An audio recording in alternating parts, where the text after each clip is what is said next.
सद्गुरु देव की जय।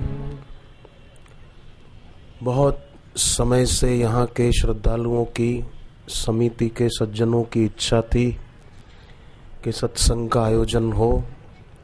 उन सब के अथक प्रयास और पुरुषार्थ से, गुरुदेव की अनुकंपा से यहाँ ये आयोजन हो ही गया।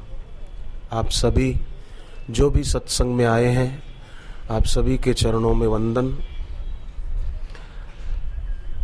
भगवान के नाम में, सत्संग में, सद्गुरु के चरणों में श्रद्धा भक्ति होना ये बहुत बड़ी बात है। साधारण आदमी ये काम कर ही नहीं सकता। ये असाधारण बुद्धि का जो धनी होता है वही ये काम कर सकता है।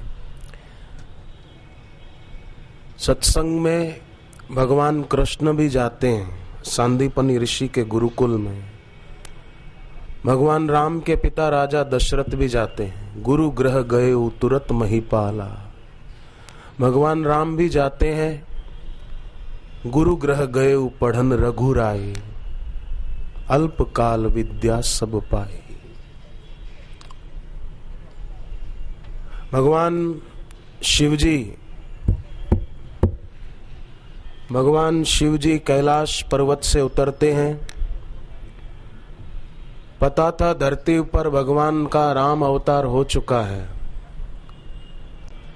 फिर भी भगवान शिवजी राम जी के पास न जाकर जहां अगस्त ऋषि सत्संग करने वाले थे उस जगह पर भगवान शिवजी गए और भगवान शिवजी ने पार्वती जी को कहा है, सुनहु उमा ते लोग अभागी, हरि तजी हो वहीं विषय अनुरागी। वो लोग अभागे हैं। कौन? कि जो सत्संग को, भक्ति को, नाम जप को छोड़कर संसार में ही लगे रहते हैं। शिव जी कहते हैं मेरी दृष्टि में वो लोग अभागे हैं। तुलसीदास जी कहते हैं तुलसी पूर्व के पाप से हरि चर्चा न सुहाए, जैसे ज्वर के जोर से भूख विदा हो जाए। बुखार ज्यादा हो तो आदमी को भूख नहीं लगती, पाप ज्यादा हो तो सत्संग में बैठने की रुचि नहीं होती, जाने की रुचि नहीं होती। पड़ोसी कहेगा चलो हम जा रहे हैं सत्संग में, आपको आना है? तो बोलेगा नहीं, मेरे पास टाइम नहीं है, आप सुनकर आना, मुझे बता देना महाराज जी क्या बोले थे। खुद नहीं आ पाएगा। बोलते हमारे पास टाइम नहीं है। पर सोचो, टाइम नहीं है, टाइम बताने वाली घड़ी तो है हाथ में। तो जरा देखो कितना टाइम यूं ही चला जाता है। गपशप करने में, मेरे तेरे में, लड़ाई झगड़े में कितना टाइम गंवा देते हैं। और समय को जो बर्बाद करता है, समय उसी को बर्बाद कर देता है। आप जानते हैं कि रात को हम सो जाते हैं तो रुपया खर्च नहीं हो रहा है नींद में, पर समय तो खर्च होता ही है नींद में भी। अभी भी हम बैठे हैं, रुपया खर्च नहीं हो रहा है, पर समय तो खर्च हो ही रहा है। परंतु सत्संग में बैठे हैं तो हमारा समय निरर्थक नहीं, सार्थक हो रहा है। रुपया खर्च हो जाए, आदमी दोबारा कमा सकता है। दुकान पर नौकरी करके, फैक्ट्री चलाकर कमा सकते हैं, पर समय खर्च हो जाए, कहां से कमाएंगे, कहां से लाएंगे? तो ऐसा समय जिसका सत्संग में और भगवान नाम में सार्थक होता है, उसका जीवन सार्थक हो जाता है। जिसका जीवन सफल हो जाता है, उसका मरण भी सफल हो जाता है। जिसका मरण सफल होता है, उसकी आगे की यात्रा भी बढ़िया होती है। बाकी जिसने अपना जीवन सार्थक नहीं किया, उसका मरण सार्थक कैसे होगा? वो मृत्यु के समय भी मेरे तेरे का भाव लेकर ही दुनिया से विदा होगा। नदी किनारे बच्चे होते हैं, खेलते हैं, मिट्टी और रेती के घर बनाते हैं छोटे छोटे। फिर बच्चे आपस में खेलते हैं, बोलते मेरा घर बड़ा है, वो बोलता नहीं मेरा घर अच्छा है। शाम होती है, बच्चों को अपने माँ बाप की याद आती है। बच्चे मिट्टी और रेती के बने हुए घर वहीं छोड़कर और उन घरों के प्रति मेरे तेरे का भाव भी वहीं छोड़कर भाग जाते हैं। परंतु दुनिया में पढ़े लिखे लोग जब विदा लेते हैं, मरते हैं, तो मेरे तेरे का भाव लेकर ही मर जाते हैं। बच्चे तो वहीं छोड़ के आते हैं, पर पढ़े लिखे कई लोग मेरे तेरे का भाव लेकर विदा होते हैं। क्योंकि सारी जिंदगी जिसको संपत्ति मानते रहे, जिसको प्रॉपर्टी मानते रहे, वो तो हकीकत में मुसीबत है। अगर वो संपत्ति है तो मृत्यु से बचाए अथवा जन्म मरण से बचाए, नहीं बचा सकती। और जिस संपत्ति से जन्म मरण से मुक्ति मिल सकती है, उस संपत्ति का गुरु चरणों में बैठकर पता लगाया नहीं, तो ऐसे निगुरे वो बेचारे अंत समय बड़े पछताते हुए विदा होते हैं, बड़े दुखी होकर विदा होते हैं। सिकंदर मरा तो दुखी होकर विदा हुआ। सत्संग नहीं है, भक्ति नहीं है, गुरु नहीं है जीवन में, तो राजा भी खाली हाथ विदा होता है, तो रंक भी खाली हाथ ही विदा हो जाता है। इसलिए वे बड़े भाग्यशाली हैं जिनकी सत्संग में और भगवान के नाम में, भगवान का नाम गुरु से दीक्षा में लेने में रुचि हो जिसकी, वो भाग्यशाली। भगवान शिव जी देवी पार्वती को कहते हैं कि देवी, जिसके जीवन में दीक्षा नहीं है उसके जीवन में सही दिशा भी नहीं है।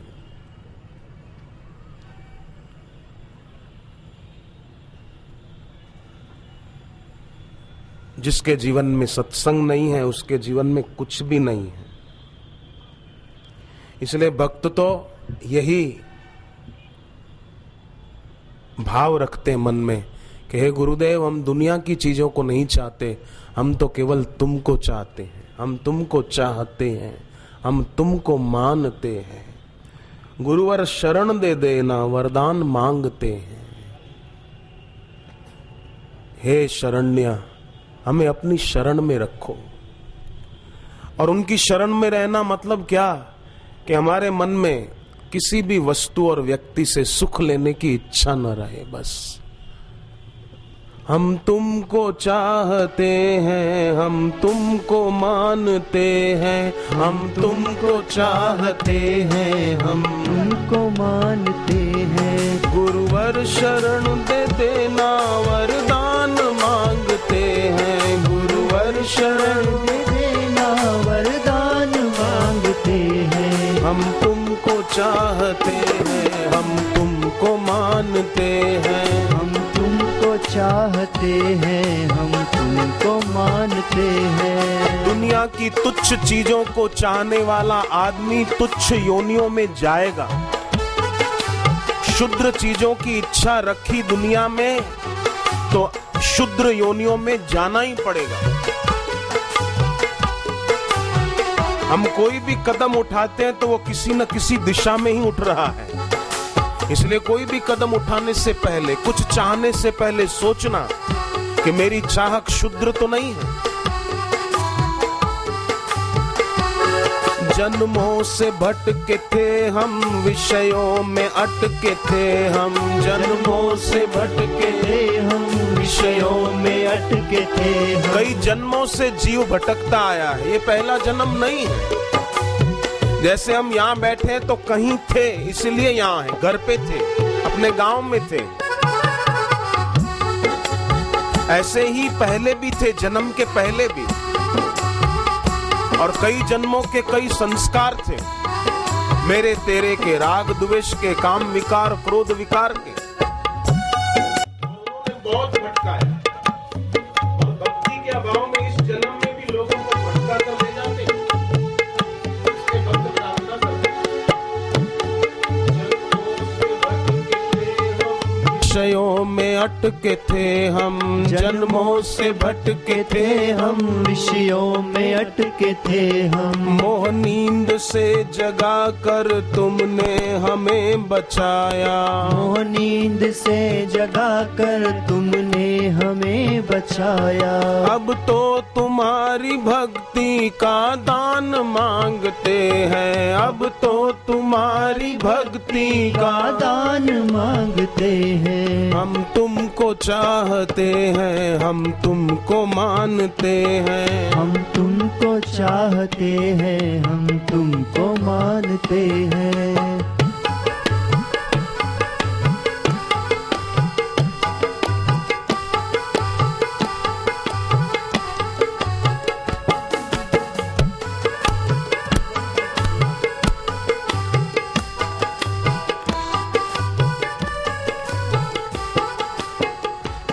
जब से है तुमको पाया तेरी मिली है छाया, जब से है तुमको पाया तेरी मिली है छाया।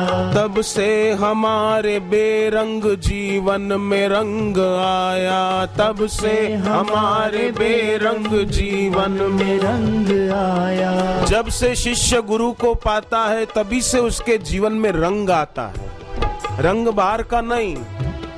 होली के दिन लोग बाहर से अपने को रंग लेते हैं, पर गुरु अपने शिष्य को भक्ति के रंग में रंग देते हैं। जिस रंग में मीरा रंग गई थी, शबरी, विवेकानंद, उस रंग में सदगुरु शिष्य को रंग देते हैं।